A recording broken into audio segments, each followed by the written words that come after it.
Good afternoon. My colleagues and I remain squarely focused on achieving our dual mandate goals of maximum employment and stable prices for the benefit of the American people. Despite heightened uncertainty, the economy is still in a solid position. The unemployment rate remains low, and the labor market is at or near maximum employment. Inflation has come down a great deal, but has been running somewhat above our 2% longer run objective. In support of our goals, today the Federal Open Market Committee decided to leave our policy interest rate unchanged. The risks of higher unemployment and higher inflation appear to have risen, and we believe that the current stance of monetary policy leaves us well positioned to respond in a timely way to potential economic developments. I will have more to say about monetary policy after briefly reviewing economic developments. Pardon me. Following growth of 2.5% last year, GDP was reported to have edged down in the first quarter, reflecting swings in net exports that were likely driven by businesses bringing in imports ahead of potential tariffs. This unusual swing complicated GDP measurement last quarter. Private domestic final purchases, or PDFP, which excludes net exports, inventory investment, and government spending, grew at a solid 3% rate in the first quarter, the same as last year's pace. Within PDFP, growth of consumer spending moderated, while investment in equipment and intangibles rebounded from weakness in the fourth quarter. Surveys of households and businesses, however, report a sharp decline in sentiment and elevated uncertainty about the economic outlook, largely reflecting trade policy concerns. It remains to be seen how these developments might affect future spending and investment. In the labor market, conditions have remained solid. Payroll job gains averaged 155,000 per month over the past 3 months. The unemployment rate at 4.2% remains low and has stayed in a narrow range for the past year. Wage growth has continued to moderate while still outpacing inflation. Overall, a wide set of indicators suggest that conditions in the labor market are broadly in balance and consistent with maximum employment. The labor market is not a source of significant inflationary pressures. Inflation has eased significantly from its highs in mid-2022, but remains somewhat elevated relative to our 2% longer run goal. Total PCE prices rose 2.3% over the 12 months ending in March. Excluding the volatile food and energy categories, core PCE prices rose 2.6%. Near-term measures of inflation expectations have moved up, as reflected in both market and survey-based measures. Survey respondents, including consumers, businesses, and professional forecasters, point to tariffs as the driving factor. Beyond the next year or so, however, most measures of longer-term expectations remain consistent with our 2% inflation goal. Our monetary policy actions are guided by our dual mandate to promote maximum employment and stable prices for the American people. At today's meeting, the committee decided to maintain the target range for the federal funds rate at 4.25% to 4.5% and to continue reducing the size of the balance sheet. The new administration is in the process of implementing substantial policy changes in 4 distinct areas: trade, immigration, fiscal policy, and regulation. The tariff increases announced so far have been significantly larger than anticipated. All of these policies are still evolving, however, and their effects on the economy remain highly uncertain. As economic conditions evolve, we'll continue to determine the appropriate stance of monetary policy based on the incoming data, the outlook, and the balance of risks. If the large increases in tariffs that have been announced are sustained, they're likely to generate a rise in inflation, a slowdown in economic growth, and an increase in unemployment. The effects on inflation could be short-lived, reflecting a one-time shift in the price level. It is also possible that the inflationary effects could instead be more persistent. Avoiding that outcome will depend on the size of the tariff effects, on how long it takes for them to pass through fully into prices, and ultimately on keeping longer-term inflation expectations well anchored. Our obligation is to keep longer-term inflation expectations well anchored and to prevent a one-time increase in the price level from becoming an ongoing inflation problem. As we act to meet that obligation, we'll balance our maximum employment and price stability mandates, keeping in mind that without price stability, we cannot achieve the long periods of strong labor market conditions that benefit all Americans. We may find ourselves in the challenging scenario in which our dual mandate goals are in tension. If that were to occur, we would consider how far the economy is from each goal and the potentially different time horizons over which those respective gaps would be anticipated to close. For the time being, we're well positioned to wait for greater clarity before considering any adjustments to our policy stance. At this meeting, the committee continued its discussions as part of our 5-year review of our monetary policy framework. We focused on inflation dynamics and the implications for our monetary policy strategy. Our review includes outreach and public events involving a wide range of parties, including Fed Listens events around the country and a research conference next week. Throughout this process, we're open to new ideas and critical feedback, and we will take on board lessons of the last 5 years in determining our findings. We intend to wrap up the review by late summer. The Fed has been assigned 2 goals for monetary policy: maximum employment and stable prices. We remain committed to supporting maximum employment, bringing inflation sustainably to our 2% goal, and keeping longer-term inflation expectations well anchored. Our success in delivering on these goals matters to all Americans. We understand that our actions affect communities, families, and businesses across the country. Everything we do is in service to our public mission. We at the Fed will do everything we can to achieve our maximum employment and price stability goals. Thank you. I look forward to your questions. Steve. Steve Leisman, CNBC. Thank you, Mr. Chairman, for taking my question. A lot has happened since the last meeting. There's been tariffs put on, tariffs taken off, and meanwhile there's a bill advancing in Congress. And I just wonder if I could press you on the last part of your statement. Are you any closer now to deciding which side of the mandate is going to need urgent care first? Well, so as we noted in our statement, post-meeting statement, we've judged that the risks to higher employment and higher inflation have both risen. And this, by the way, of course, is compared to March. So that's what we can say. I don't think we can say, which way this will shake out. I think there's a great deal of uncertainty about, for example, where tariff policies are going to settle out, and also when they do settle out, what will be the implications for the economy, for growth, and for employment. I think it's too early to know that. So, ultimately, we think our policy rate is in a good place to stay as we await further clarity on tariffs and ultimately their implications for the economy. Hearing you describe what you're looking for in terms of being able to make a decision, it sounded like that's a long-term process before you sound like you're going to be comfortable, or the committee would be comfortable to act on what the data is telling you. I don't think we know. I think if you look at where we are today, we have an economy that, if you look through, the sort of distortions in Q1 GDP, you've still got an economy that looks like it's growing at a solid pace. The labor market appears to be solid. Inflation is running just a bit above 2%. So it's an economy that's been resilient and is in good shape. And our policy is sort of modestly or moderately restrictive. It's 100 basis points less restrictive than it was last fall. And so we think that leaves us in a good place to wait and see. We don't think we need to be in a hurry. We think we can be patient. We're going to be watching the data. The data may move quickly or slowly, but we do think we're in a good position where we are to let things evolve and become clearer in terms of what should be the monetary policy response. Nick.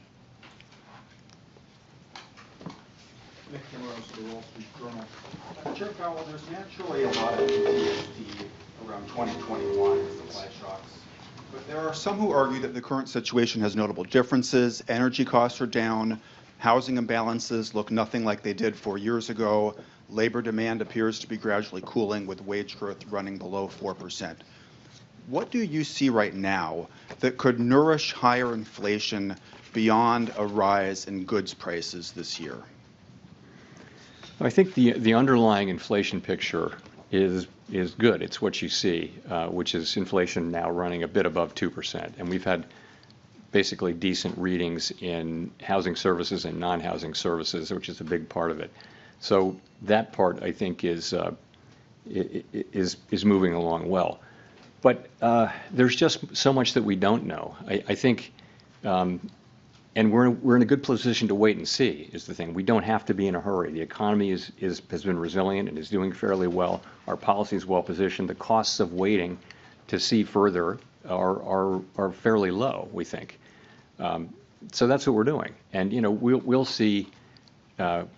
The administration is entering into negotiations with many countries over tariffs. We'll know more with each week and month that goes by where tariffs are going to land, and we'll know what the effects will be when we start to see those things. So we think we'll be learning. I can't tell you how long it will take, but for now it does seem like it's a fairly clear decision for us to wait and see and watch. So when you say that you don't need to be in a hurry, does that mean that could the outlook change in such a way that a change in your stance could be warranted as soon as your next meeting? As I said, we are comfortable with our policy stance. We think we're in the right place to wait and see how things evolve. We don't feel like we need to be in a hurry. We feel like it's appropriate to be patient. And when things develop, of course, we have a record of we can move quickly when that's appropriate. But we think right now the appropriate thing to do is to wait and see how things evolve. There's so much uncertainty. If you talk to businesses or market participants or forecasters, everyone is just waiting to see how developments play out, and then we'll be able to make a better assessment of what the appropriate path for monetary policy is. So we're not in that place, and as that develops, and I can't really give you a time frame on that. John L. Janelle Marte with Bloomberg. So many economists have been pricing in higher odds of a recession, and several are noting that it is more difficult for the Fed to cut rates preemptively given the higher risks for higher inflation. So given the outlook, do you still see a path for a soft landing, and what does that look like? Well, let me say, so let's look back and see where we are. So to go through 2024 up to the day, we've had unemployment in the low 4s for more than a year. We've had inflation coming down now in the mid to low 2s. We've had an economy growing at 2.5%. So that is the economy as we see it now. What looks likely, given the scope and scale of the tariffs, is that we will see certainly the risks to higher inflation, higher unemployment have increased. And if that's what we do see, if the tariffs are ultimately put in place at those levels, which we don't know, then we won't see further progress toward our goals. But we might see a delay in that. I think in our thinking we would never do anything but keep achieving those goals. But we would, at least for the next, let's say, year, we would not be making progress toward those goals. Again, if that's the way the tariffs shake out. The thing is, we don't know that. There's so much uncertainty about the scale, scope, timing, and persistence of the tariffs. So that's that. In terms of preemption, I think you can look back at the 2019 cuts as preemptive. I wouldn't say that what we did last fall was at all preemptive. If anything, it was a little late. But 2019, we did cut 3 times, but the situation was you had a weakening economy and you had inflation at 1.6%. So that's a situation where you can move preemptively. Now we have inflation running above target. It has been above target for 4 years. It's not so far above target now, and we have an expectation, conditional on what happens, that we'll see upward pressure on inflation. If you look at where forecasters are, they're all forecasting an increase in inflation. So it makes it, and then we've also got forecasts of weakening in the economy, and some have recession forecasts. We don't publish a forecast about that. We don't publish a forecast that assesses how likely a recession is. But in any case, it's not a situation where we can be preemptive because we actually don't know what the right response to the data will be until we see more data. Colby. Colby Smith with the New York Times. How much weakness does the committee need to see, though, in the labor market and the economy more broadly to lower interest rates again? Is it about a certain increase in the unemployment rate over a period of time, or perhaps a certain number of negative monthly job reports? I mean, how are you making that assessment? You know, so first of all, we don't see that yet, right? We have 4.2% unemployment, good participation, wages behaving very well, participation, I mentioned, at a good level. So, you know, with the labor market, we would look at the totality of the data. We'd look at the level of the unemployment rate. We'd look at the speed with which it's changing. We would look at the whole huge array of labor market data to get a sense of whether conditions are really deteriorating or not. And at the same time, we'd be looking at the other side of the mandate. We could be in a position of having to balance those two things, which is, of course, a very difficult balancing judgment that we'd have to make. On that point about balancing, I mean, you've mentioned that the committee would consider how far the economy is from each goal and the time it would take to kind of get back to that point. But what does that mean in practice? I mean, how much of that assessment will be rooted in a forecast versus data dependence? It would be a combination of the two. I mean, let's just say this would be a complicated and challenging judgment that we would have to make. Yeah, we're not in this situation, but the situation is if the two goals are in tension. So let's say that unemployment is moving up in an uncomfortable way, and so is inflation. Not the situation we're in, hypothetically, but we would look at how far they are from the goals, how far they're expected to be from the goals, what's the expected time to get back to their goals. We'd look at all those things and make a difficult judgment, and that's in our framework. It's always been in our thinking. You know, we haven't faced that question in a very long time, so again, difficult judgment to make, and not one that we face today, and we may never face it, but you know, we have to be keeping it in our thinking now. Edward. Thank you. Edward Lawrence with Fox Business. So we had the CPI report that came out that showed month over month the first decrease in inflation in about 3 years. The jobs report, you said, solid, that we saw. At the same time, we have those new tariffs that we're living under. So given this, should the Federal Reserve be cutting rates at all this year? You know, it's going to depend. I think you have to just take a step back and realize this is why we are where we are. Is you know, we're going to need to see how this evolves. There are cases in which it would be appropriate for us to cut rates this year. There are cases in which it wouldn't, and we just don't know until we know more about how this is going to settle out and what the economic implications are for employment, for inflation. I couldn't confidently say that I know what the appropriate path will be. So following on that, just so then how does President Trump calling on you personally, as well as the Federal Reserve, to make rate cuts affect your decision today and affect your job difficulty? Doesn't affect our doing our job at all. So we're always going to do the same thing, which is we're going to use our tools to foster maximum employment and price stability for the benefit of the American people. We're always going to consider only the economic data, the outlook, the balance of risks, and that's it. That's all we're going to consider. So it really doesn't affect either our job or the way we do it. Howard. Hi, Howard Schneider with Reuters, and thanks for the time. I'm wondering, I mean, given the complexity about the first quarter GDP and what lies ahead, I'm just wondering what your intuition tells you about the underlying direction of the economy right now. Many of your colleagues have said they feel growth is slowing. If so, do you have any sense of by how much, to what degree the slowdown may be? What does your gut tell you about how things are evolving out there? My gut tells me that uncertainty about the path of the economy is extremely elevated, and that the downside risks have increased.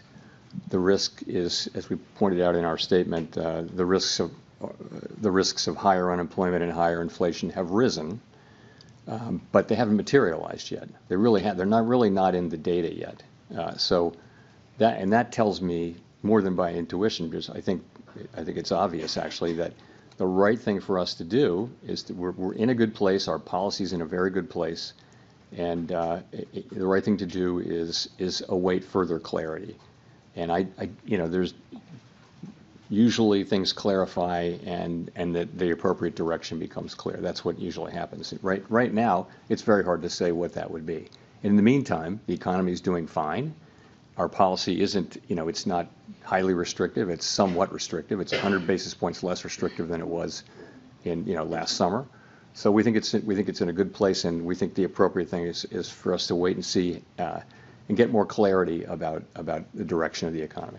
Well, let me press you on this idea of the economy being fine right now, because reading the Beige Book very closely the last time around, there was a lot of negative stuff, negative sentiment that was in there. And I know that everybody's looking at soft data right now. You mentioned it yourself that the sentiment's sour. But the Beige Book was talking about, the beginnings of layoffs in some industries, prices rising in some places, and an awful lot of investment decisions being pushed to the sideline. Doesn't that point to a slowdown? It may well. It just hasn't shown up yet. And we all look at all these sentiment and read many individual comments just to get a better feel. And businesses and households very broadly are concerned and postponing economic decisions of various kinds. And yes, if that continues and nothing happens to sort of alleviate those concerns, then you would expect that to begin to show up in economic data. It wouldn't maybe show up overnight, but it would show up over weeks and months. And that may be what happens, but it hadn't happened yet. And also there are things that can happen that will change that narrative. I mean, they haven't happened, but it's possible to imagine things but in the meantime, yes, we're watching it extremely carefully like everyone is, but don't see really much evidence of it in actual economic data yet. And by the way, consumers keep spending, credit card spending. It's still a healthy economy, albeit one that is shrouded in some very downbeat sentiment on the part of people and businesses.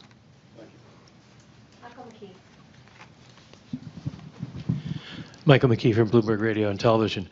The Fed's been criticized recently by a former governor for what he calls mission creep. You take on more problems, use more tools, and then end up building tools to deal with the fallout of those tools, which then makes it a given that you will act more aggressively in the future. Is that a fair critique, and is that something you would be looking at in your framework review? Sorry, say the critique again. That the Fed has been involved in mission creep, gets involved in using too many new tools to deal with problems and to go too far. Is that something that the critique was based around the fact that you did QE and QE and QE and went beyond the narrow confines of your mandate? So, well, I mean, there are a couple. That's not really beyond the confines of our mandate. Look, I would say this: we did things. Essentially, we're on an emergency footing for a couple of years in the pandemic, and it's very fair and very welcome for people to look back over what we did and say, hey, you could have done this better and different.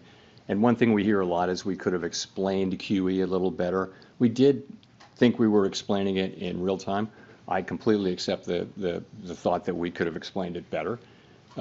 There's a lot of thinking that we went on too long with QE. I can tell you that the reason we did was we were concerned that we didn't want a sharp tightening in financial conditions at a time when we thought the economy was still vulnerable. And so we did hold on for a long time to QE, and we of course tapered and everything. And then we immediately went into QT, and we're down a couple of trillion. But I get we certainly, with the benefit of hindsight, could have tapered earlier or faster.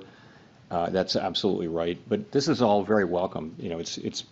We knew doing this in real time that we weren't going to get it perfect, and those kind of after action kind of looks are essential. And we're doing the same thing in our review. So on some issues. The other part of that critique is that you've taken on topics that are outside of the mandate, such as climate change and trying to ensure that certain groups are benefited by your economic policies in terms of employment, et cetera. So, okay, on climate, you've heard me say over and over again that we will not be climate policymakers, and that our role on climate is a very, very narrow one. And I think that's what we've done. We've done really very little on climate. You can say that little bit that we've done was too much, but I wouldn't want to give any impression that we've taken climate and it's something that we're spending a lot of time and energy on. We're not. We have very, very narrow things. We did one guidance for the banks, and then we did a one-time stress analysis, climate stress analysis, and that's it. And we dropped out of the network of greening the financial system.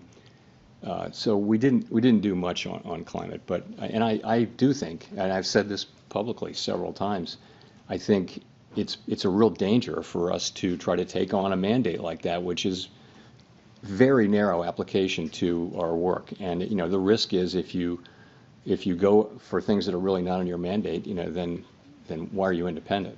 And I think that's a very fair question. I do think we've done a whole lot less on climate than some people seem to think we did.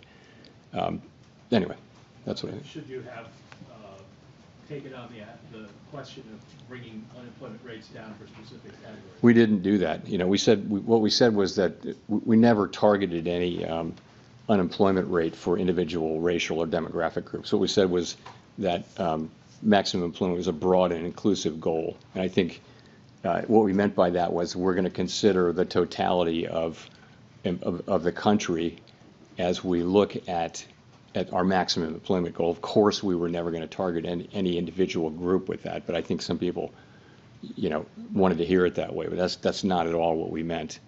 So that's just not a correct reading of our. But I can see how maybe people found that confusing, and we have to take that into consideration. Jolene. Hi, Chair Powell. Thanks for taking our questions today. I'm Jolene Kent with CBS News.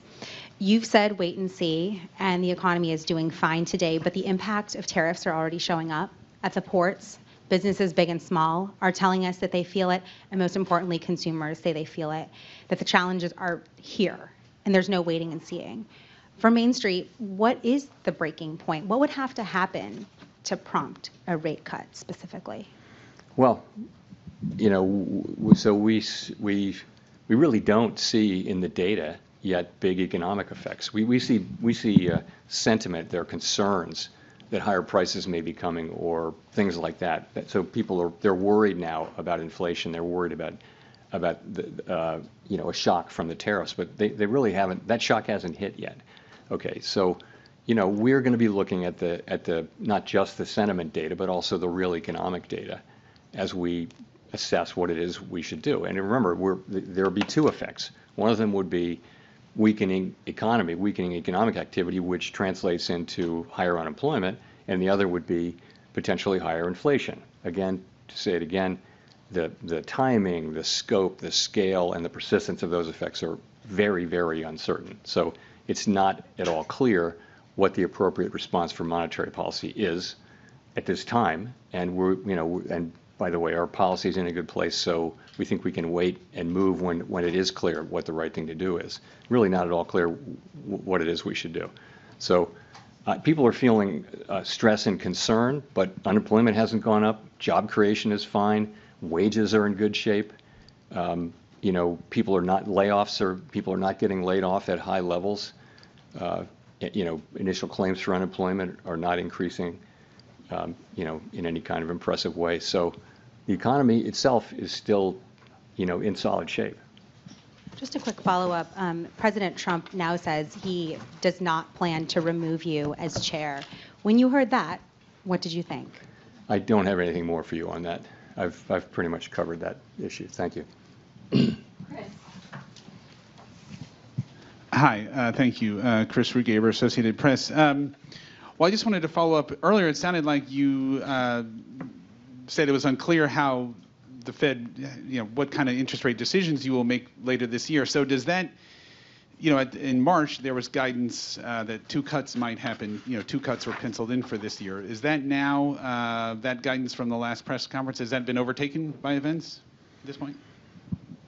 We don't do a summary of economic projections at every meeting, as you know. We do it every other meeting, and so this was the meeting when we didn't do it. We don't also kind of poll people. So I really wouldn't want to try to make a specific projection for where we are relative to that. We will, in 6 weeks, we had the June meeting, and you'll have another SEP. I'm not going to hazard a guess here today as to what it would be. Again, what I would say is that we think our policy rate is in a good place. We think it leaves us well positioned to respond in a timely way to potential developments. That's where we are. And that, depending on the way things play out, that could include rate cuts. It could include us holding where we are. We just are going to need to see, how things play out before we make those decisions. Great. And just to follow up on that, I mean, when you address the issue of how the Fed would handle both rising unemployment and rising inflation, how are you thinking about the fact that addressing one could exacerbate the other? So a rate cut to reduce unemployment could worsen inflation and vice versa. How do you handle those challenges? You just captured this is the issue with the two goals being in tension. It's a very challenging question. Now, there can be a case in which one goal is very far, one variable is very, very far from its goal, much farther than the other, and if so, you concentrate on that one. And frankly, that was the case. Well, it wasn't a case where they were really in tension, but if you go back to 2022, it was very clear that we needed to focus on inflation. The labor market was also super tight, so it wasn't really a trade-off. I think what our framework document says. It says we'll look at how far each variable is from its goal, and also we'll factor in the time it would take to get there. So, that's going to be potentially a very difficult judgment, but the data could break in a way that it's not. I just don't think we know that. The data could easily favor one or the other, and right now there's no need to make a choice, and no real basis for doing so. Victoria. Hi, Victoria Guido with Politico. I wanted to ask, Congress is currently debating spending cuts alongside extending the tax cuts. And I know you've talked many times about how the path of the debt is unsustainable, but given that we're also talking right now about the economy slowing, potentially even recession, I was just wondering, is there a danger that spending cuts now could slow growth a lot more? We don't give Congress fiscal advice. They're going to do. We take what they do as a given, and we put it in our models and in our assessment of the economy. So I wouldn't want to speculate on that. I mean, I think we do know that the debt is on an unsustainable level, on an unsustainable path, not at an unsustainable level, but an unsustainable path, and it's on Congress to figure out how to get us back on a sustainable path, and it's not up to us to give them advice. Well, do you think that they should take macroeconomic conditions into account as they look at this? I think they don't need my advice and our advice on how to do fiscal policy any more than we need their advice on monetary policy. Andrew. Thanks, Mr. Chairman. Andrew Ackerman with the Washington Post. In your Jackson Hole comments last year, you said you would not welcome further cooling in labor market conditions. The unemployment rate then was 4.2%, which is what it is now. Many forecasters now predict a higher jobless rate. How has your tolerance for weakening labor market conditions changed compared to a year ago? So it was quite a different situation. What was happening last year is that over the space of 6, 8, 7 months, the unemployment rate went up by almost a full percentage point, and it was click, click, click, click, click each month, and everywhere people were talking about downside risk to the labor market. At the same time, payroll job numbers were getting softer and softer. So there was a really obvious concern about downside risk to the labor market, and so at Jackson Hole, and then in September, we wanted to address that forthrightly. We wanted to show that we were there we'd been there for inflation for a couple of years, and we wanted to show also that we're there for the labor market. And it was important that we send that signal. Fortunately, since then, the labor market has really, and the unemployment rate have really been moving sideways at a level that is, well in the range of mainstream estimates of maximum employment. So that concern has gotten a lot less. So, you're at 4.2% unemployment. I think we were in a very different situation. Now we have a situation where, the risks to higher inflation and higher unemployment have both gone up, as we noted in our statement, and we've got to monitor both of those. We actually have a potential situation where there may be a trade-off or tension between the two, potentially. We don't have it yet, and we may not have it, but that's what we have, and that's why I think it's a very different situation. I mean, I guess I want to follow up by asking how much of a rise in the jobless rate you could tolerate. I can't give you I'm not going to try to give you a specific number. I'll just say we have to now be looking at both variables and which of them is demanding. If one of them is demanding our focus more than the other, that would tell us what to do with policy. If they're more or less equally distant and equally or not distant, then we don't have to make that assessment. The assessment is you wait. So I'm not going to try to be really specific about what we need to see in terms of a number. But if we did see significant deterioration in the labor market, of course that's one of our two variables, and we would look to be able to support that. You'd hope that it wasn't also coming at a time when inflation was getting very bad. And again, we're speculating here. We don't know this. We don't know any of these things. It's very hypothetical. We're just going to have to wait and see how it plays out. Thanks. Claire.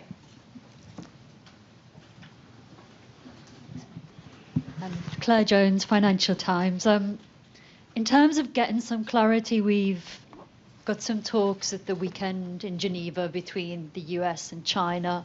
A lot of economists are attaching an awful lot of importance to what we hear from those talks. How much importance are you attaching to them in terms of judging what will happen to the US economy going forward?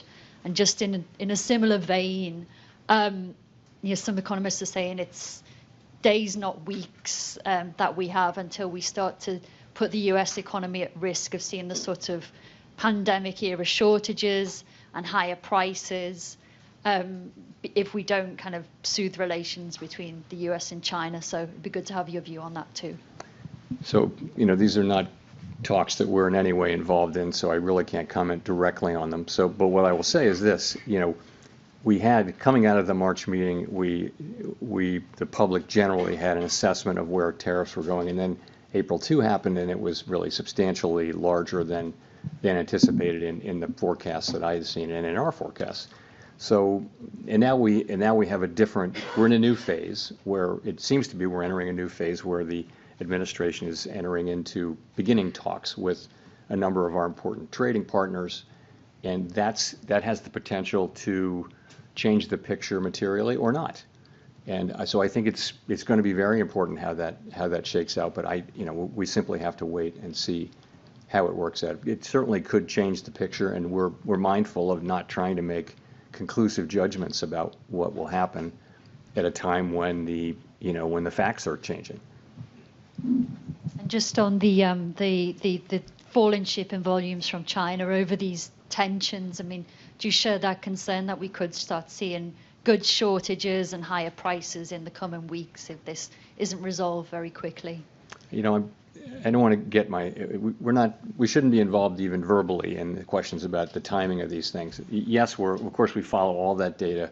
We see the shipping data, we see all that, but ultimately this is for the administration to do. This is their mandate, not ours. And I know as you can see, they're again beginning to have talks with many nations, and that has the potential to change the picture materially.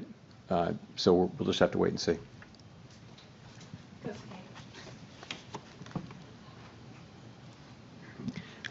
Kosuke Takami with Nikkei. Thank you for doing this. The volume of imported goods increased significantly in the first quarter. Do you think that this situation could cause a delay in the impact of tariff on inflation? And does this mean that it will take longer time to reduce uncertainty? The decision we made today? Which decision? So the future decisions. So the volume of the imported goods has increased significantly. So the impact on the imported inflation may delay. So what is the impact to your future decision? Okay, so I mean, I think we think that there was a big spike in imports, right? Very big, historically large, really, and to beat tariffs. And now that should actually reverse, so that it's the difference between it's exports minus imports. So and imports were huge, and so that it conveyed a very negative contribution to U.S. GDP, annualized GDP in the first quarter, as we all know. So that could, in the second quarter, be reversed, so that we have an unusually large contribution to usually positive. That's very likely as imports drop sharply. You could also have, very likely you'll have restatements of the first quarter. It'll turn out that consumer spending was higher. It'll turn out that inventories were higher, and so you'll see those data revised up. It may actually go into the third quarter too, and so I think this whole process is going to a little bit make it harder to make a clean assessment of U.S. demand. I mentioned private domestic final purchases, which doesn't have inventories, government, or inventories, government. Anyway, it's a cleaner read on private demand, but that too probably was flattered a little bit by by strong demand for imports to beat tariffs. So that might overstate. It's a really good reading, 3% PDFP in the first quarter. That might actually overstate. So it's not really going to, I don't think it's going to affect our decisions. I will just say, though, that it's a little confusing, and it's probably less confusing to us than it would be to the general public as we try to explain this. It's complicated, and GDP is sending a signal, PDFP is sending a signal. It's a little bit confusing, but I think we understand what's going on. It's not really going to change things for us.